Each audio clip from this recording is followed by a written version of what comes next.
over the phone. He can't. That's what prison. Remember, you're in a prison. When you go into prison, you're gonna have to learn to become a prisoner. It's no different than, if you're a woman of domestic violence.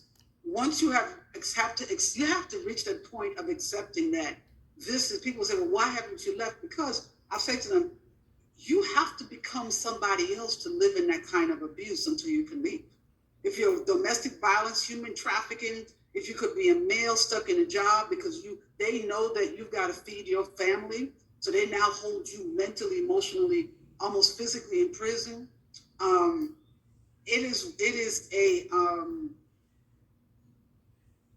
is a tough place.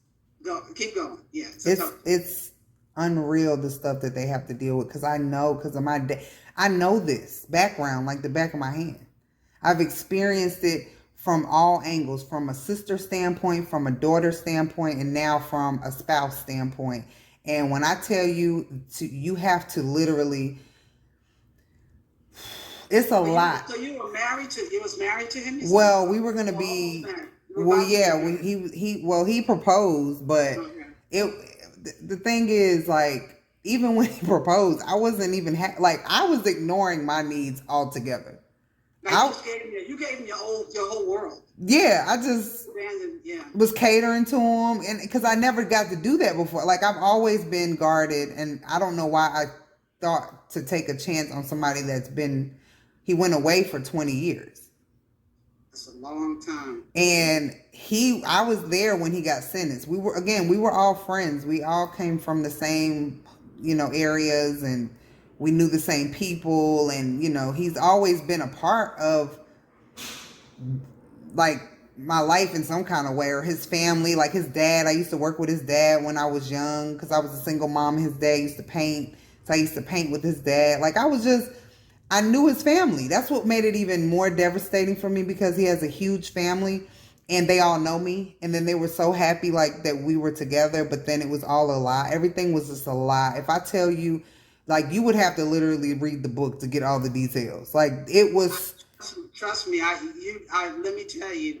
It was so unreal, girl. Because again, in prison, they have to almost live a lie to function. But let me ask you, what part of Charlotte were you living in? I lived Back Creek Church Road, like closer to Harrisburg.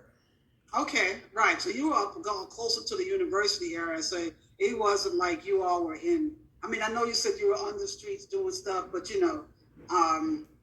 but you still were in an environment that it was impoverished. And no, I had him when he came. Well, when I grew up, I was in the streets, but like as an adult, yeah, I've always stayed in nice. I tried to keep my son out of the way, because my son was, everybody's drug dealers, everybody's in the streets some kind of way. So I didn't want my son to be like that. So I was willing to stay, and people, even his dad used to be like, oh, you always want to stay in these big old houses you can't afford. I said, well, at least my son ain't going to be carrying toting pistols and rocks in his socks, because that's what's going to happen if I go live on West Boulevard, where the rent is cheaper. Right. I'd just rather get evicted a lot. So that's what happened. No, I mean, you're just showing him where he can be in spite of where you've been. So I get it. Yeah. But no, that's a whole lot. You fell in love with this gentleman. He broke your heart, and the way in which he broke it was devastating. It was devastating. And you brought in your whole world to him. So that obviously affected your confidence. That had to make you question yourself. It did. And so I'm sure it probably caused others to question you, right? Yep, everybody. And how old was your son when this was happening? So my son is, let's see, he was probably 16 or 17.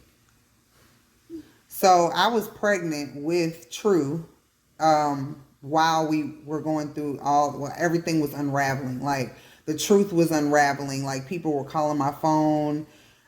Girls were inboxing me and texting me, playing on my phone, and I couldn't believe it. I felt like I was in a nightmare. I don't know how spiritual you go with I don't mean how deep you go with spirituality, but like I was going through a dark night of the soul.